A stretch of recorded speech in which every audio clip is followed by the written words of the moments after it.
अस्सलाम वालेकुम। क्या हाल चाल है जनाब, कैसे हो आप लोग सब। इतनी लाइफ अजीब सी बिज़ी होती है। मैंने आपको पहले भी ये बात की यार, जनाब सब लोग कहते हैं ना busy busy busy busy busy यार बहुत होती है। एक टाइम अजीब सा अल्लाह ताला ने कुछ सिस्टम रखा हुआ है, कोई पता नहीं चलता।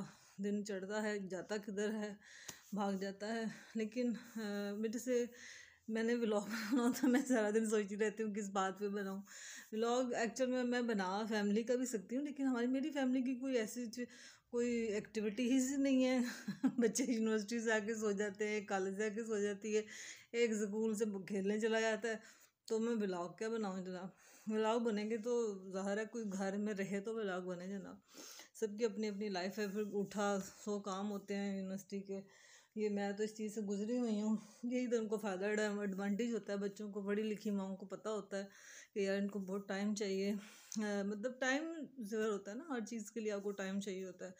मेरे लिए सबसे ज़्यादा इम्पोर्टेंट जो बात थी ना आज करने वाली, तो मैंने अपने अब्बू की ना आपको बहुत सारा सही डिटेल में एक बात बताई। मैंने अपने वालिद साहब से जो सबसे ज़्यादा एक चीज़ सीखी, जो अब तक शायद मैं मोटिवेट होने की कोशिश करती हूँ ना जिस बात से, वो यही थी कि मेरे अब्बू जो थे वो एक सेल्फ मेड बंदे थे। सेल्फ मेड के साथ साथ मैं कभी आपको ना उनकी तस्वीरें दिखाऊँ ना तो आप बिलीव नहीं करेंगे कि ये मेरे फादर थे। ऐसे मेरे लगी हुई एक दो जगह पे तस्वीर अब्बू की। मेरे अब्बू जीन्स पहनते थे। आई थिंक सो मेरे फादर 60 अबव थे उस वक़्त। अब्बू जीन्स पहनते थे, अब्बू जॉगिंग भी करते थे क्योंकि अब्बू बाहर रह के आए थे। तो बाहर आपको पता है कि ये चीज़ें होती हैं बड़ी नॉर्मल। और अब्बू कई तस्वीरें जब शेयर करते थे हमसे, क्योंकि वहाँ खींचने वाली होती थी ना, मोबाइल तो थे नहीं उस वक़्त। तो जो कैमरा होता था उसमें वो प्रॉपर क्लास होती थी, जो एजेड लोग होते हैं ना, जैसे अब हमारी योगा की होती है तो ऐसे अब्बू की भी, अब्बू ने ज्वाइन किया हुआ था, वहाँ एक्सरसाइज होती थी। तो मुझे फिर आज ना एक बात ऐसे जहन में इसलिए आई कि मेरे अब्बू जब वापस आए ना तो बाहर से, तो कि बाहर वाले बंदे क्यों नहीं यहाँ मूव कर पाते। ये चीज़ तो मैंने भी फील की है। हर मैं इस चीज़ से बहुत अच्छी तरह वाक़फ़ हूँ जनाब। 22-23 साल का मेरा भी वाह है। बाहर वाला बंदा यहाँ मूव नहीं कर सकता पाकिस्तान में, ये दैट्स ट्रू है। ये तो यकीन करें, बाहर वाला बंदा पागल हो जाए, क्योंकि पाकिस्तान में जो लाइफ है ना बहुत मुश्किल है यार, बहुत मुश्किल है बाहर वाले बंदे के लिए। क्योंकि इसलिए कि मैंने अपने वाले साहब को जब देखा ना, एक सोचती हूँ तो अब्बू के कहाँ कहाँ पे आके अब्बू ने डगमगाए, थोड़ा सा परेशान हुए। एक वजह ये भी थी कि अब्बू फैसलाबाद के थे, अब्बू को एक छोटे से शहर में वापस आना पड़ा, वो भी विहाड़ी जैसे शहर में, जहाँ जाके अभी भी यकीन करें मैं तंग आ जाती हूँ, सांस घुटने लग जाता है। मतलब 24-25 साल से अब यहीं रह रहे हैं सरगोदे में, तो बड़ा मुश्किल हो जाता है मेरे लिए वहाँ पे रहना। और मुझे अक्सर लोग पूछते कि मतलब मेरे बारे में मशहूर है कि मैं जाती नहीं, तो ना जाने की मेरी ये भी वजह थी कि मेरा ना वहाँ दिल नहीं लगता। मेरे लिए मसला बन जाता है मूव करना ना वहाँ पे। तो मैं अपने अब्बू को हमेशा ये बात, अब मैं सोच रही थी कि मेरे अब्बू हमें ईद पे पैसे देते थे, एक ईद का प्रॉपर वेयर होता था, रमज़ान का एक बरकत होती थी, एक रूटीन होती थी। यानी कि उन्होंने देखिए टाइम को एक जगह पर एडजस्ट किया हुआ था। हमने टाइम को कभी भी एडजस्ट नहीं किया।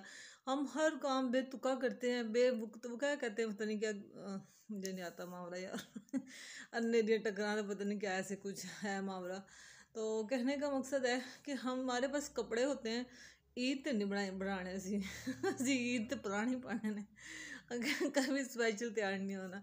लेकिन मैंने अपने अब्बू से जो अगर मैं याद करूं तो पॉजिटिविटी आती है ये सोच के कि मेरे अब्बू के अंदर जो सबसे ज़्यादा एक चीज़ थी कि वो अल्लाह पे बहुत बिलीव करते थे। और सबसे ज़्यादा देखें अपने आप को मेंटेन करते थे। अपने कपड़े अब्बू के इतने माशाल्लाह से कपड़े थे कि आप बिलीव नहीं करेंगे कि मैं अब सोच रही थी कि यार वाकई ही मेरे वालिद साहब ने जो बात कही थी वो सही थी। वो कहते थे कि अपने लिए जीते हैं, अपने लिए अच्छे कपड़े भी पहनते हैं, और अच्छे कपड़े पहनने चाहिए, अपने पर इन्वेस्ट करना चाहिए ज़िंदगी में। मेरी बात को पता नहीं आप लोग समझ पा रहे हो कि नहीं।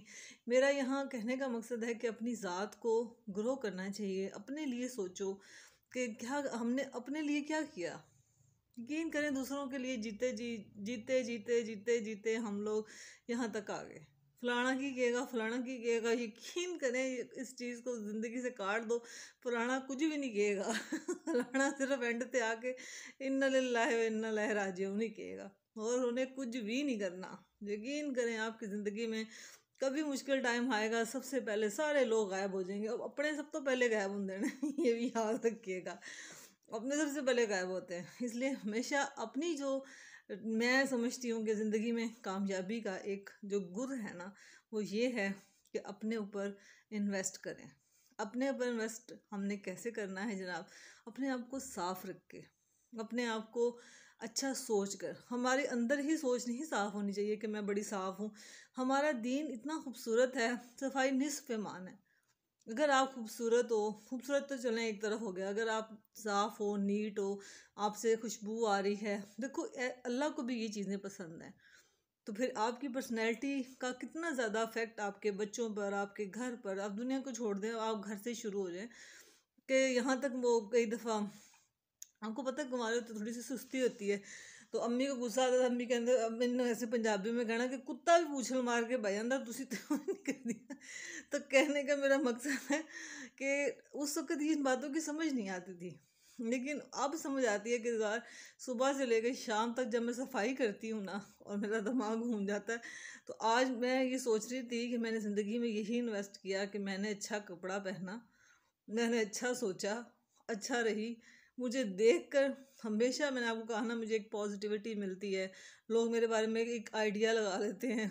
मुझे देख के हमेशा लोगों के ज़हन में होता है कि बड़ी मॉडर्न है, या ये पता नहीं क्या है। तो यार ये चीज़ें एक नेचुरल होती हैं जो आपका इफेक्ट अगले बंदे को दे रही होती हैं।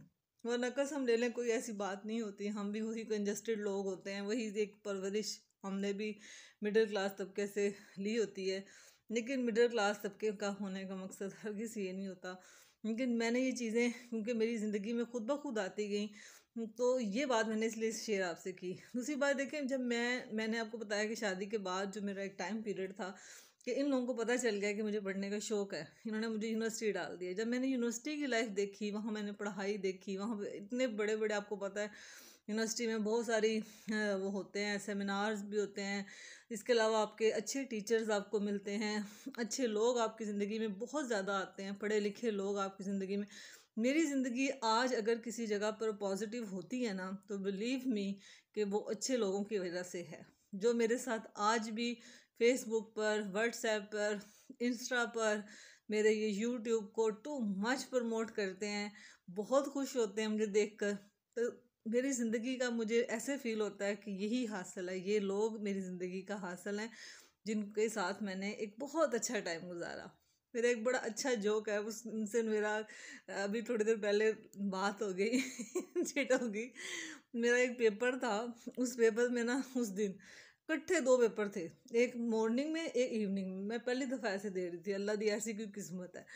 मेरा बेटा छोटा था उस वक्त, बड़े वाला, और मैंने आपको बताया दूध भी मेरे पे पीता था। तो मैंने पेपर देना था, पहले गई थी सुबह टाइम पेपर देने। बच्चे को ना फनरगन दे जाती थी, चलो हम तो दादी मर गई गड़ा सुनना। मैंने सारी पढ़ाई अपने बच्चों को फनरगन दे दे के मैंने पढ़ा। जिस दिन पेपर होता था उस दिन फनरगन के 2 चमचे दे जाती थी माँ। मुझे फनरगन का नहीं पता था। मुझे फनरगन वहाँ पे एक थी मेरी कुलीग, नाम की लेना उन्होंने फाड़ सारे फाड़ लोगे। तो उन्होंने इसने ना मुझे कहा कि यार तू बच्चे को तू की हर वेले रोंदा रहंदा, तू उन्हें फनरगन बुलाया कर। अच्छा फनरगन ले ली जनाब। जिस दिन पेपर होता था ना, मैं उसको ना एक ही जगह 2 चमचे दे देती थी। जिस दिन मेरा कोई टेस्ट होता था उस दिन भी मैं उसको ज़्यादा डोज दे देती थी बेटे को। वो सोया रहता था। इस बात पे ना मेरी सास से बड़ी हैरत होती थी उनको। वो कहती थी कि मतलब तेरा पेपर होता है, बच्चे तुम तंग नहीं करते, मतलब अगर तंग करते तो मुझे पढ़ने नहीं देना था इन लोगों ने। तो मेरा पेपर था, तो पेपर के दौरान ना मैंने ना, एक मेरे आगे जो बैठे हुए थे भाई, उनका नाम था गुल नाम था, आई थिंक खान साहब थे, कुछ कुछ ऐसे, पता नहीं कुछ ऐसे ही नाम था। अच्छा बहरहाल मुझे उनसे वास्ता पड़ गया, वो मेरे आगे बैठ गए, मैं उनके पीछे थी। तो मैंने उनको कुछ चीज़ पूछी, इंग्लिश की चीज़ें थी, सारी इंग्लिश में होते थे पेपर सारे। तो उन्होंने ना मुझे, मैंने बता दी सारी। उसके बाद थोड़ी देर बाद कहते हैं मैडम आप ऐसे करें, आप मुझे अपना पेपर दे दें। मैं समझी वो जोक कर रहे हैं, मैं ये समझी वो सीरियस थे। वो कहते मैडम मैंने पेपर कर लिया है, मैं मजाक नहीं कर रहा, आप मुझे पेपर दे दें, मैं जल्दी से आपका पेपर हल कर लेता हूँ, आप ऐसी बस बैठी लिखती रहें कुछ ना कुछ।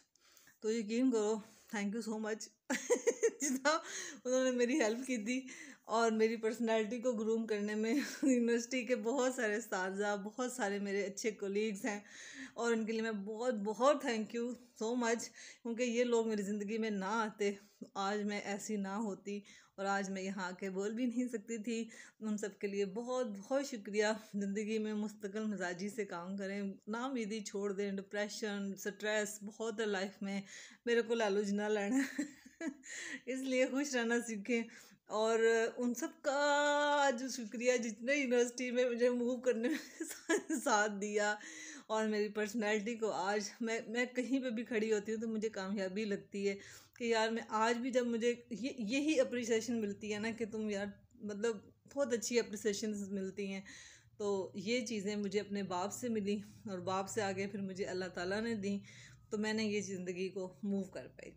आप लोग भी इसको ट्राई करके देखिएगा। ज़िंदगी में इन्वेस्ट करना, अपने ऊपर इन्वेस्ट करना है, लोगों को ये नहीं करना। छोड़ दो, माँ बाप के रिश्ते निभाओ जितना निभते हैं, कुर्बानियाँ देने लिए कोई लोड नहीं सीधे साधे बढ़ो, अपनी ज़िंदगी के बारे में सोचें। ओके, टेक केयर, बाय, अल्लाह हाफिज़।